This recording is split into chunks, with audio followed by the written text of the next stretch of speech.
Okay, we are recording. All right, hello everyone who is watching this on our replay, and welcome to everyone who is here with us right now. We are the Diverse Books Club team, and we are here with both team members and community members to chat with Nina LaCour, author of We Are Okay, which you can see this beautiful book right here, which was our young adult pick for December for LGBTQ plus literature. And we are so excited to all be here to talk today. This is our first time doing a video, so we're going to go with the flow and see how it works. Before we get started on our discussion with Nina, we want to do a quick introduction session. So I'm going to have everyone introduce yourself, who you're here as, what role you play in the DBC, and where you're tuning in from, because we are all over the country tonight. So I am Madeleine. I am the lead moderator for the Diverse Books Club, and I am tuning in from right outside Boston, Massachusetts. I'm Jocelyn, and I live in the Nashville, Tennessee area, but today I'm tuning in from Columbus, Ohio, and I'm a member of the DBC. I'm Molly. I am tuning in from New Hampshire, and I am a member of the DBC. Hi, I'm Cailee. I'm from Midwestern Canada, and I am the young adult moderator for the DBC. Hi, I'm Jamie. I'm a member of the DBC, and I'm tuning in a small town right outside of Baton Rouge, Louisiana. Hi, I am Jessica. I am the classroom coordinator for the DBC, and I am here from Phoenix, Arizona. Hi, I'm Stephanie. I'm from Austin, Texas, and I'm a member of the DBC. Hi, I'm Bree. I'm tuning in from upstate New York near Syracuse, and I'm a member of the DBC. I think that was everyone. I'm not cutting anyone out, am I? Yeah. I'm Chelsey. I am one of the adult fiction and nonfiction co-moderators for the DBC, and I am currently in Georgia, and I'm going to moderate our conversation. But before we get into questions, Nina, we would love to hear just a little bit about you. Give us your brief about me author spiel. Sure. Thanks all of you for having me. I'm excited that I get to be your first video recorded author visit. My name is Nina LaCour. I live in the San Francisco Bay Area, and let's see, We Are Okay is my fifth book. I have written all YA novels so far, and I used to be a high school English teacher. Right now I teach for Hamline University for their master's program for children's literature, and I live with my wife and daughter in a very tiny house in the East Bay. Thank you, Nina. So Molly, we're going to kick it off with your question, so ask away. I forgot to turn on my mic for a second, but I'm here now. Okay, so my question is about, I have it here, I'm reading it off my phone, but about the gray area between Marin and Mabel's relationship, mostly how their friendship and their romantic relationship seem really realistic and fluid. And I'm just wondering if that was pre-planned or if that was something that just came about in the writing process. First, I'll say I call her Marin, and I've noticed that everyone I meet who is not from California calls her Marin. So I think it's just a regional thing. We have Marin County here in Northern California, and so it's like a very common word here, but like everybody else calls her Marin, so I don't fault any of you if you call her Marin during this discussion, but if that's, you'll know who I'm talking about when I say Marin. So yeah, like I love this question. When I originally started writing it and had the idea for it, I didn't expect or intend for them to have been romantically involved. And then when I start writing books, it's like a process of, it's almost like a dream-like process of figuring it out. Like kind of hear like snippets of dialogue, or I'll kind of have an image in mind, and there are just kind of like little hints about what the story will be. And so during that time, even though I just expected it to be a girl and her best friend visiting, I like kept feeling like there was more tension there than there would be if it was a more clear-cut friendship. And so I kind of realized that even though I didn't plan on it, that there was this kind of other layer of the tension. And so I just finally like gave into it and said, okay, that's fine. like, I was a little bit conflicted because I do feel like it's a novel about grief and about family and friendship. I mean, I knew it would be very short, and I didn't know like if there was room for romance in there too. But it just seemed to come naturally, so I decided not to fight it and just go with it. Awesome. Okay, so this is my bad. I totally forgot to do our spoiler alert. I'm going to blame December teacher brain, but for people who are watching the replay, spoiler alert, we're going to be talking about whatever we want to talk about at this time, including spoilers. So anyway, that's over. But we can go on to Stephanie's question now that I've taken care of that. My question was about Marin said her relationship with Gramps wasn't enough. What did she mean by that? I was really interested in the way that we as children cope with the families that we're given and the people who raise us, both the good things about them and the things that they don't offer us, and how I think it's just kind of human nature to kind of fill in the gaps somehow, like whether you're tricking yourself into believing something about your family or just kind of overcompensating or compensating for it yourself with coping mechanisms or with other people, other relationships. And so I think Marin goes through most of her life making herself believe that the relationship that she has with her grandfather is really all that she needs from a family. And because it's all that she has from a family. And so she has to do that for herself. And I think that during over the course of the novel, in the present time, and well, I guess like after his death and forward, she's learning to kind of admit to herself that there were things that she really missed out on, and there was an emotional bond that she wanted that she didn't quite get.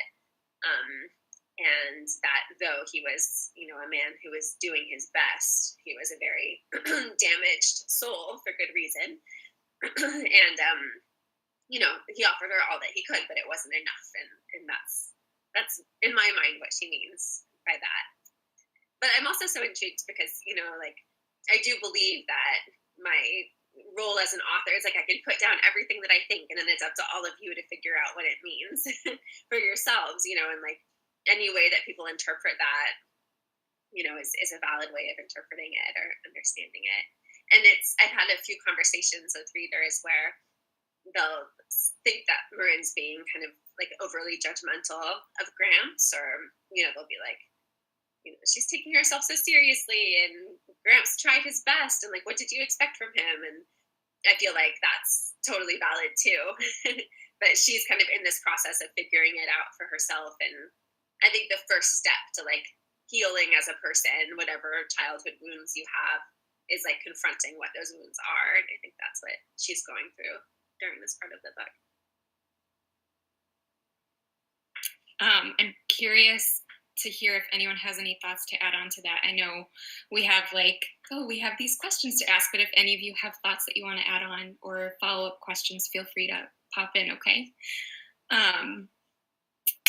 If you have a question? I was just going to say, it's funny because I wrote down my favorite quote of the entire book was, because if we have any sense of self-preservation, we do the best with what we're given. So I think that just like went along so well with what she said. Like, that's what I connect. That's so cool because that's like when I'm writing, or it's like kind of during the writing and a lot during the revision process, I try to think about like, what is the heart of the book for me?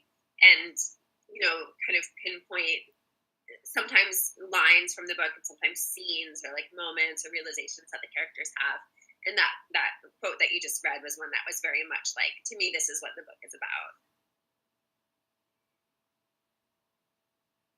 Awesome. Steph, do you want to add something on? Yeah, I was just gonna say I kind of took that, like my interpretation, what you were saying, like we have the ability to interpret, was that it wasn't enough because she wanted like the memories of her mom. Like, I know that's a further spoiler, but yeah, I like that answer. I really like your interpretation too. I mean, that's certainly part of it. And I think that's, someone will probably have a question about the whole betrayal thing, but that's part of it, like if he had been willing to share that with her, it would have felt like a more complete bond that they had, or a more complete connection. Awesome. JV, what is your question? So yeah, you kind of answered my question a little bit with your answer that you just put out there, Nina. But my question was, Marin was angry that Gramps didn't share any pictures with her. It seemed that they didn't really communicate much about their losses or the past. So since Gramps did not talk much to Nina about his feelings or the past, did the lack of communication cause them both to suffer in silence? Yeah, I mean, that's such a good question, because it's like Marin's experience is at the forefront for me of the book, but of course Gramps' experience and his suffering is what kind of creates the story in a way, right? Like, it's something that I had to really consider and just think about, what a horrible loss that would be for someone to not only lose his wife so young, but also lose, his only child so young, and then have to be not only like have to live with that grief and loss, but like be responsible for this, young child and try to raise her, in a way, in the best way that he could. And I feel like what Gramps does so well is like offer moments of joy to her, like with the baking and the singing and the jokes. Like, I feel like he tries really hard to give her a life that, has a lot of happiness in it, but then because he's suffering so much, he isn't able to offer her, like, he's not able to connect with her on a like grief level, I think, because his grief is just too overwhelming. That's how I see it. Like, in order to be a good like parent figure to her, he has to compartmentalize, right? And like his grief and suffering is in one place, and like his joy and his nurturing is like in a different place. And so like the rooms of the house kind of represent that too. Like, he does his he does his grieving all alone in a place where she never goes. Thank you. Awesome. Thank you for that. Good. So, Bree, I'm excited to get to your question here. Go ahead and ask away. It seems to me like the story, Marin's story is pretty thoroughly told, but I'm still kind of curious about Marin and Mabel's relationship. Do you think there's any possibility of a sequel? If not, at least in your mind, do you think there's a possibility relationship rekindling? Is it not going to me on your guys' I can hear it. It's a little, it's breaking up a little bit, but I understand your question. Oh, okay. Or do you think the door is closed for good, I guess, is the question. Well, I mean, I'm not writing a sequel. I wish, like, I loved writing this book. Writing this book was much more, my first novel, Hold Still, I really enjoyed writing that book too, but it was my first novel, and I didn't, have an agent yet even, or like, it was kind of this thing I did all for myself. And since then, this is the book that has been just like the most, I don't know, it like came to me the most easily. It felt really right as I was writing it. I didn't have to rethink a bunch of things. And so even though I loved the process of writing this book, I feel like it is a standalone novel. Like, I don't think it is really asking for a sequel. But In terms of your question, I mean, this is one of the beauties, like, again, it's totally up to all of you to decide what happens with Marin and Mabel in the future. In my mind, I don't think that anything romantic happens with them past this point. I feel like if Marin wasn't kind of like joining the family in some way, like maybe it could, but I do feel like Marin has been so changed by this experience, by the loss of her grandfather, and having to kind of confront these things about her past. I feel like she is like profoundly changed in a way that I was trying to really convey with like the teeth brushing scene, where, you know, she's standing there and looking in the mirror and they look young, but like she knows that there's this kind of like chasm between them that's created by like grief and experience. And I don't see Marin really like going back in many ways. Like I do see her accepting like the generosity and love of this family, but I see them both kind of like moving forward in different directions. But that's only me, and you know, however you want to see it is completely up to you. And I love the idea of them being together in the future. It's just not, to me, like where I see them. Well, and you had, go ahead. Is that me? I'm getting feedback. Anyway, you had hinted in the book towards the end, Marin was kind of like hinting, like, I might have someone that I have a crush on, or Marin, sorry. So it seems like maybe she was ready to branch off and experience some new things at college, that she was ready for new relationships. Yeah, I think sorry, go ahead. Nope, you go ahead. Okay. I was going to say, I really struggled with that. And at first, I didn't have anything there. She was not ready to even consider any kind of romantic connection. And then I went like the other way, and I had like an actual girl with a name and like a description who she was interested in. And then that just felt like too neat. And I was just like setting her up with somebody like for convenience at the end of the book. And so then I like dialed it back a little bit. But I think it was just something that felt necessary to like show that she could be awakening to some of those feelings, something that felt necessary in order for her to be able to accept like this role in Mabel's family. Because I mean, it is strange, like that she would have like been romantically involved with this person and then basically like becoming this person's like adopted sister in a way. But I think that life is often really messy and strange, and so it didn't feel too weird for me. But I did want to like offer her a little bit of closure in terms of how the like romantic part of their relationship was ending. Yeah, I thought that was done really naturally. I liked that a lot. Jocelyn, do you have your question ready? Yes, and I just wanted to, was one of like my biggest takeaways, I think, from the book is when what stuck out the most to me and how grief changes us and we can't really be the person we were before once that happened. And so I just really appreciated how Marin was able to realize, I guess, that she couldn't go back to who she was, and becoming part of this family with Mabel's family was more important than who she used to be, and that now she would have more. So I don't know. That was my favorite part about the way the story tied together. Marin picked going to the East Coast before Gramps died, and I just wondered what kind of led to that decision, since she had always been in the West Coast, and that would take her away from the ocean, which was kind of symbolic for her mom and Mabel as well. Yeah. First, thank you for your comments. It's really nice of you, and I hadn't ever like heard it put quite that way, and so I really appreciate that. The New York choice is kind of a weird one, and I'll confess that it's just like in the beginning I had this image of like a girl alone in the snow at a big college, and that made sense to be in New York to me.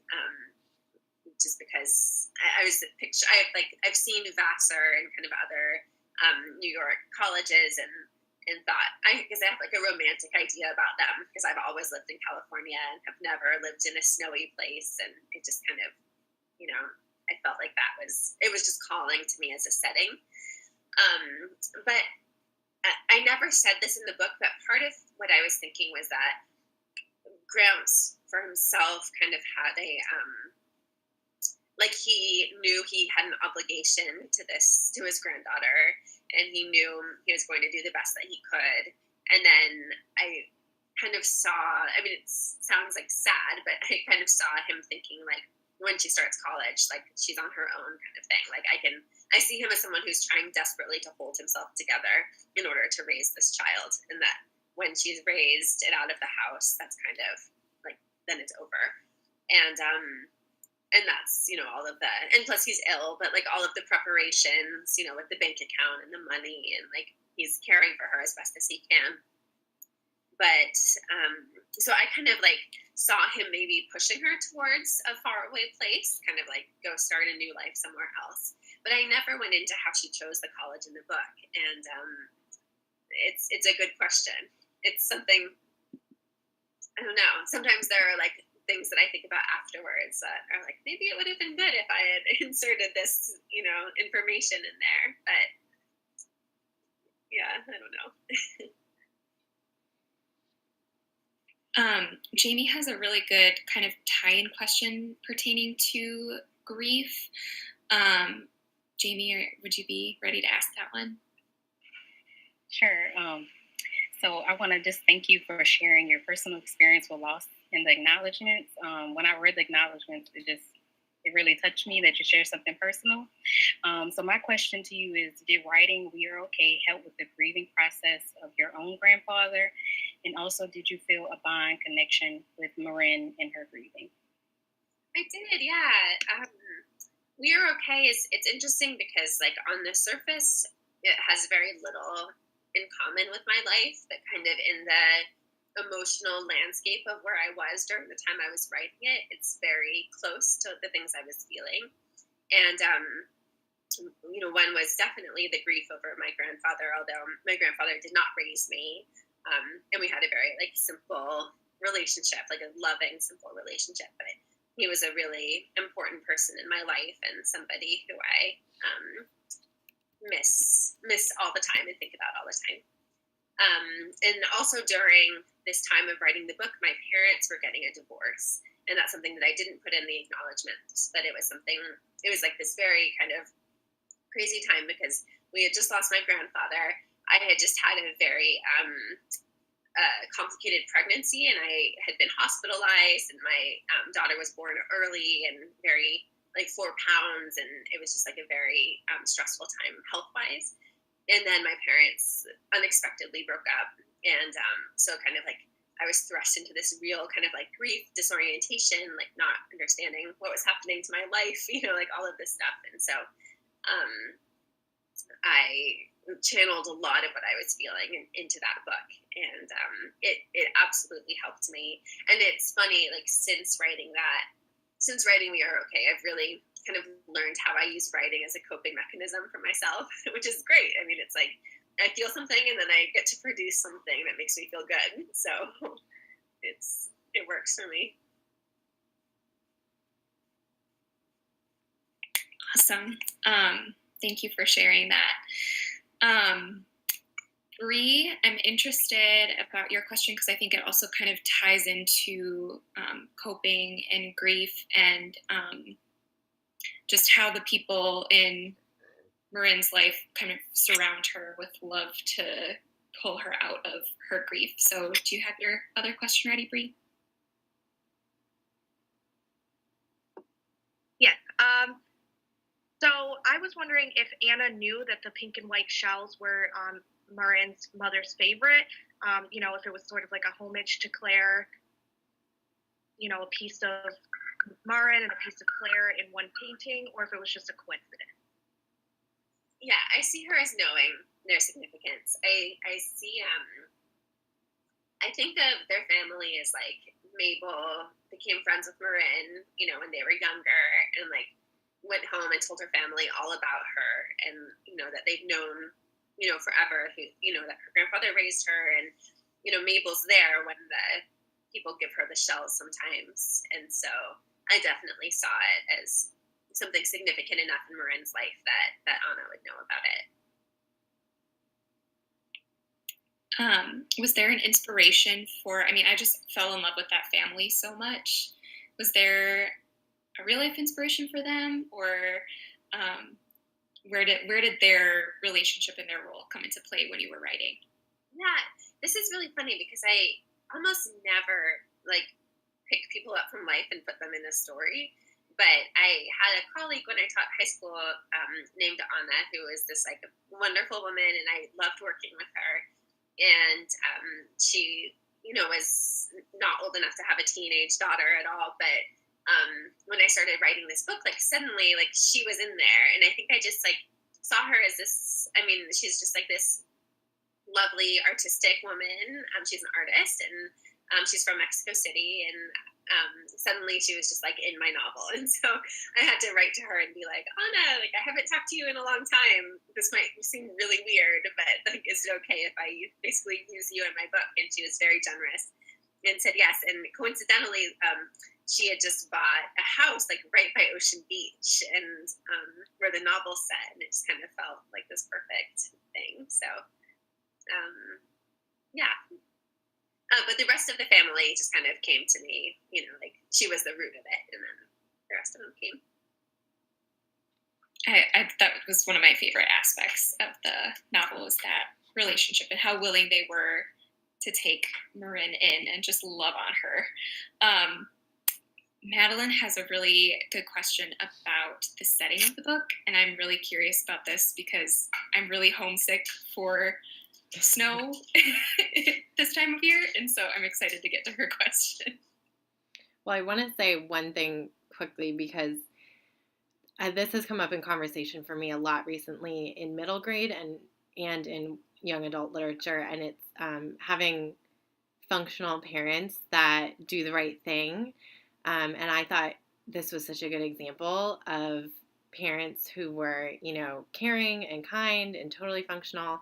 And in a lot of YA and middle grade literature, you don't find that because it's sort of a plot device for giving the character independence. But that was something I loved about the book. But my question was about the setting because, so I live right outside Boston, so I'm very used to the white, kind of cold, bleak winters. And I was thinking about how Marin was really kind of adrift in her own loneliness for so much of the book. And the setting and the snowstorm really seemed to enhance that. I just kind of imagined her. And I guess I'm like projecting the way that my own college dorms looked, but I imagined this like very tall, like gray cement building just like kind of being blown in a storm. And I was wondering if you chose, and I mean, you kind of answered this, but, how did the snowstorm play in as almost a character itself for, I guess, exaggerating her view on how she felt like she didn't belong and how she felt so kind of by herself in this expanse of nothing? Yeah, I love that. Setting was so big for me in this novel. It was kind of like, the first image that I had was like a girl alone in a snowstorm, and I just felt like that just captured isolation in this kind of perfect, pure way. And I used to teach Gothic literature, and so I'm really interested in isolation and in like a woman alone in a huge empty building and kind of like castle-like elements, and so there's like a tower in the dorm and all of this stuff, and it's just something that fascinates me, and I think it's just like such a good way of showing an internal state to use setting in that way. I used to think that I didn't like setting because my writing is very short, and so like whenever I had to describe something, I felt like I was supposed to kind of go on and on about it, and then once I kind of let that go, I realized I love descriptions of setting, and I just love it to be like as spare as possible and as like precise as possible. And so I also liked just how like spare you can be when you're talking about a snowstorm. Like everybody knows what that looks like, whether it's because you live in a snowy area or because of pictures. But the funny thing is, I had been in California, there's Lake Tahoe, which is a place that we like go on vacation that has snow, but I hadn't been since I was a kid, and I certainly had never felt that kind of East Coast, really cold, snowy place. And so I wrote the whole book like not really knowing what a snowstorm was like, and I had never been in a snowstorm, and so it was like very much just like trying to do my best to figure it out. That's actually really funny because I was born in Lake Tahoe and lived there until I was 10. Oh my gosh, how funny. We were just there last weekend. Yeah, and it's definitely a place where, like, when we were little, we used to have survival training in elementary school for what happens when you do get lost in a snowstorm by yourself, because it's a very real possibility out there. But I felt the presence of the setting throughout the book, and I personally really like it when setting plays into almost as a character itself, so I really appreciated that about the book. Cool. Now, one thing I was really drawn to, and it's San Francisco in the summer on the beach is not actually very warm at all, but I was drawn to like the ideas of like a warm West Coast summer versus, a very cold East Coast winter, just in terms, I mean, it's a very simple metaphor, but just in terms of like the way that her life has changed so completely.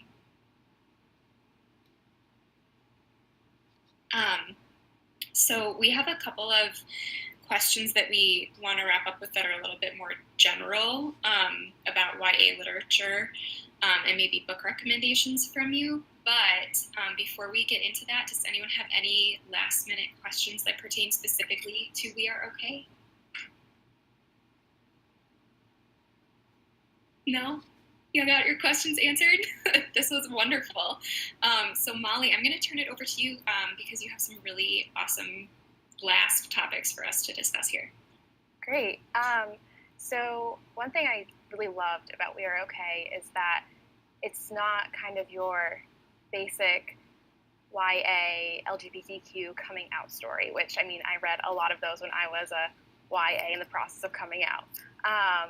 But I still appreciate that we're kind of framing this as an LGBTQ YA book. So my question, two questions. My first is, how would you characterize the evolution of LGBTQ plus YA lit over the past few years, and where do you think it's going in the future?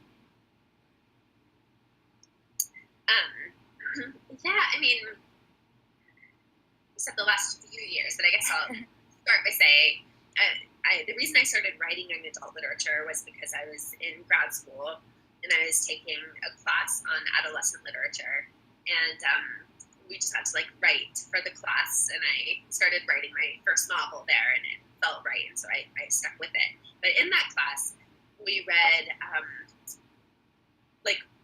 the teacher, the professor, who's a writer named Catherine Reese, did such a cool thing where she would have us read like 2 books on the same kind of topic or problem, and one would be kind of like the origin book, and so for LGBTQ plus issues, it was Annie on My Mind, which is I mean, I don't know, I only read it in that class. It's been a long time. Have you read it? Yeah, so I mean, I don't remember much about it, but obviously it's like a tragic. Yeah, not great for the overall trope of being young and figuring yourself out. Right, and coming out is like disastrous, right? Right. There is the teacher who's in the closet, she comes out and is like fired or loses her job or something. I mean, it's something tragic, right? And so we read that, and then we read a book, and I can't remember the author's name, but something called like "Oh Girl Walking Backwards" is the title of the novel, and it's just a very like edgy YA that pushes a lot of boundaries in terms of content, like sex and drugs and alcohol and self-harm and all of that kind of thing, and so it was just like interesting to me that there were not many portrayals of like just like teenagers who happen to be queer. It's either like the central point of the novel, or it's the like the problem, or it's like someone who's like kind of messed up, and like this is one part of like how she's like rebelling or something. And in the last few years, things have certainly changed. And when I wrote my novel, Everything Leads to You, which is my like real kind of like lesbian romance, like sweet romantic novel, I thought like, I was like, okay, it's good that I have a contract for this book. It's good that I have a relationship with my editor because I can finally like write this, you know, like sweet, happy love story, and they'll publish it, and it probably won't sell very well, but like it'll reach readers who need it. And by the time it came out, the landscape had really shifted so that like it did sell well, and it like was widely read, and I felt really good about that. And so, you know, I've just kind of seen things progress, and like there's been an explosion of queer YA literature lately in such a great way. And it's really come into the mainstream where like now there are major bestsellers that are, you know, LGBTQ focused, and it's just been really awesome to see that happen. And I feel like, I mean, young people are so receptive now, right, to like all sorts of different, you know, like sexual orientations or gender expression or identity. So I think it's like great that the literature is like catching up to that. Totally. I think like 5-6 years ago, it would have blown my mind to read a story about a girl who isn't even labeled as being queer or gay or bi or anything, that's just like an aspect of the story. It's not the story. So I think that's great. And my next question on a similar topic is if you have any recommendations for LGBTQ, either books or authors, or maybe books by authors for both young adults and adults. Yeah, so I like there's this thing about me where whenever I'm asked to recommend books, I draw a complete blank. But I don't think I'll be recommending anything that you all don't already know about. But I love Aristotle and Dante Discover the Secrets of the Universe by Benjamin O'Leary Science. I think that's like one of the most beautiful LGBTQ books I've read. I also love I'll Give You the Sun by J.D. Nelson. Which, yeah, it's also very beautiful. Melinda Lowe's writing is great. From Ash, which was her first novel, which is a lesbian retelling of Cinderella, to this new one, which I haven't read yet, A Line in the Dark, but it's supposed to be super creepy and really cool. And she's written even like sci-fi with queer characters, and that's really cool. I think it's maybe harder to find like more like specific genre fiction that also features queer characters. That's also really well written. So Adaptation is her sci-fi one. And, you know, I've had trouble with adult literature finding queer characters. Like I read a lot of adult literature and I don't necessarily seek it out, but I kind of always like expect in some of my books sometimes that like there will be queer characters, and I very rarely find it. I love the novel The Hours, that old Michael Cunningham novel. I mean, that's such great. Oh, there it is. It's so beautiful. Yeah, I love that book. And I love Virginia Woolf, so like that was, you know, so great that you know, he was playing with that with her and her novels. But yeah, I don't know. What do you all have recommendations? I actually have one that I've only read excerpts of it, but it's called Politics, the Form of an Immortal Girl by Andrea Lawler, who's actually my professor in undergrad, but that just came out and it is like exceptional, and it's really kind of pushing the boundaries of queer lit as I know it for adults, which as you said is kind of minimal, but that's a great one that I'm looking forward to reading in full. That's so cool. That actually reminds me, when I was an undergrad, I was obsessed with Valencia by Michelle T. And I feel like that was my first like real like adult queer like gritty novel that I read, and it's like semi-autobiographical, but I read it like many times. I also lived in San Francisco at the time, and it's set in San Francisco, but that was like a real kind of like awakening novel for me. Great. Does anyone else have recommendations before we close that part?